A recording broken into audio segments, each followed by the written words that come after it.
Hello friends, good morning. Welcome to our channel DIY Recipes Cook with me. ఇవాల్టి Ramzan special recipe వచ్చేసి సేమియా sabudana kheer. So late చేయకుండా ఇది ఎలా తయారు చేయాలో ఇప్పుడు చూద్దాం. ముందుగా దీనికోసం నేను 4 అవర్స్ ముందే సగ్గు బియ్యాన్ని నానబెట్టుకున్నానండి. నేను ఈ గ్లాస్తో సగ్గు బియ్యాన్ని తీసుకున్నాను, అంటే మీకు 50 గ్రామ్స్ కొలతల్లో చెప్పాలి అంటే. అలాగే సేమియా తీసుకున్నాను. నేను ఇక్కడ బాంబినో వెర్మిసిల్లీ సేమియా తీసుకున్నాను. ఈ గ్లాస్తో 2 గ్లాసులు సేమియా తీసుకున్నాను. అలాగే జీడిపప్పు, కిస్మిస్, దాంతోపాటు దాన్ని ఫ్రై చేసుకోవడానికి నెయ్యి. నేను ఇక్కడ తిరుమల నెయ్యి వాడుతున్నాను. అలాగే నేను 1/2 లీటర్ పాలు అనేది కాచి చల్లార్చుకున్నాను. దాంతోపాటు చక్కెర, నేను ఇక్కడ సేమియా ఏదైతే గ్లాస్తో తీసుకున్నానో దాంతో 2 గ్లాసుల చక్కెర తీసుకున్నాను. అలాగే కొద్దిగా milk powder, 1/2 cup milk powder. మీరు ఇక్కడ మిల్క్ పౌడర్ బదులు మిల్క్ మేడ్ అయినా యూస్ చేసుకోవచ్చు. ఇప్పుడు నేను స్టవ్ ఆన్ చేసుకుని కడాయి పెట్టుకుని అందులో 1/2 కప్ నెయ్యి వేసాను. నెయ్యి వేయడం తర్వాత మన డ్రై ఫ్రూట్స్ అనేది నెయ్యిలో వేయించుకొని పక్కన పెట్టుకుంటున్నాను.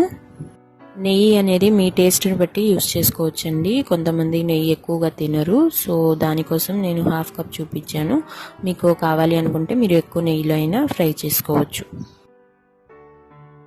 ఇలా డ్రై ఫ్రూట్స్ మొత్తం ఫ్రై చేసుకున్న తర్వాత ఇప్పుడు ఇదే నెయ్యిలో మనం సేమియా కూడా ఫ్రై చేసుకోవాలి.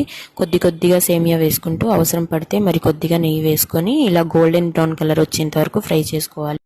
సేమియా ఎప్పుడు సిమ్లోనే పెట్టుకొని ఫ్రై చేసుకోవాలి, లేకపోతే మాడిపోతుంది.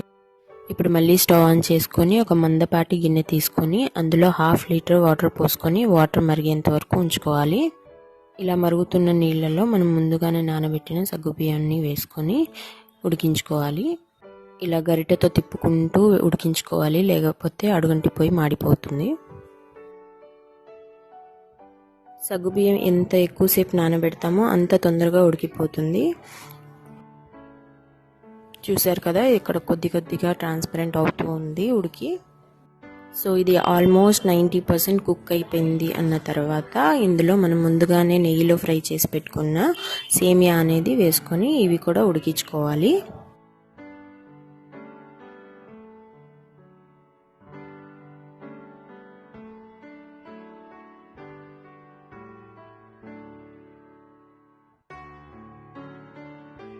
ఇప్పుడు స్టవ్ సిమ్లో పెట్టుకొని మరి కొద్దిగా వాటర్ పోసుకొని ఈ సేమియా అనేది ఒక 10 మినిట్స్ ఉడికించుకోవాలి.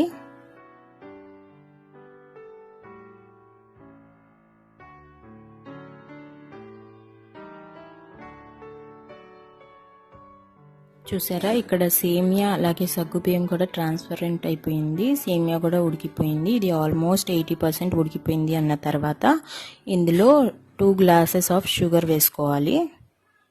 ఈ గ్లాస్ని మీకు కొలతలో చెప్పాలి అంటే 250 గ్రామ్స్ ఉంటుందండి. సో నేను 2 గ్లాసుల షుగర్ వేసుకున్నాను, అంటే 500 గ్రామ్స్ షుగర్ నేను ఇందులో యాడ్ చేశాను.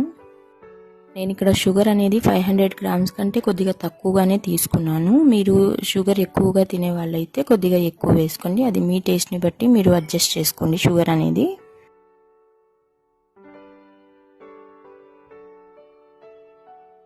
సో చూసారు కదా, ఇక్కడ మన సేమియా, సగ్గుబియ్యం అలాగే మనం వేసుకున్న షుగర్ కూడా ఇందులో కరిగిపోయి కొద్దిగా పాకం వచ్చేసి ఇప్పుడు ఇది రెడీ అయిపోయిందండి. ఇప్పుడు దీన్ని స్టవ్ ఆఫ్ చేసుకొని చల్లారబెట్టుకోవాలి.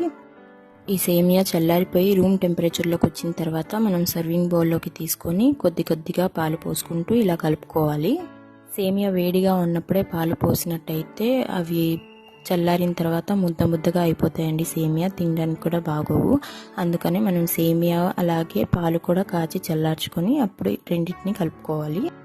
ఇప్పుడు దీంట్లో మనం ముందుగానే నెయ్యిలో ఫ్రై చేసుకున్న డ్రై ఫ్రూట్స్ని వేసుకొని గార్నిష్ చేసుకోవాలి.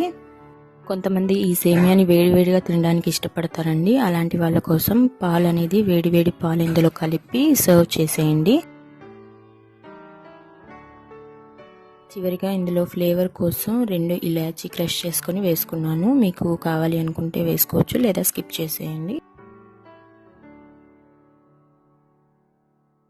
లాస్ట్ బట్ నాట్ లీస్ట్ నేను ఇక్కడ పాల పౌడర్ కూడా యాడ్ చేసుకుంటున్నాను. మీకు ఈ పాల పౌడర్ బదులు మీరు మిల్క్ మేడ్ అన్న ఇక్కడ యాడ్ చేసుకోవచ్చు. టేస్ట్ చాలా బాగుంటుందండి. అండ్ ఈ పాల పొడి లేదా మిల్క్ మేడ్ వేయటం వలన దాని టెక్స్చర్ అనేది చాలా బాగొస్తుంది. క్రీమీ టెక్స్చర్ మరియు టేస్ట్ కూడా చాలా బాగుంటుందండి ఇలా పాలపొడి యాడ్ చేయడం వల్ల. సో మీకు ఇష్టమైతే యాడ్ చేసుకోండి, లేదా ఇది కూడా స్కిప్ చేసేయచ్చు, నో ప్రాబ్లం. సో అంతేనండి, మన సేమియా సాబుదానా ఖీర్ రెడీ అయిపోయింది. సో నా ఈ వీడియో కనుక మీకు నచ్చినట్టయితే తప్పకుండా నా వీడియోని లైక్ చేయండి, షేర్ చేయండి, అలాగే నా ఛానల్ని సబ్స్క్రైబ్ చేసుకోండి. దాంతోపాటు పక్కనే ఉన్న బెల్ ఐకాన్ని క్లిక్ చేయండి. దానివల్ల నేను పెట్టే వీడియోస్ అన్ని నోటిఫికేషన్ మీ దాకా వచ్చేస్తాయి. Thank you.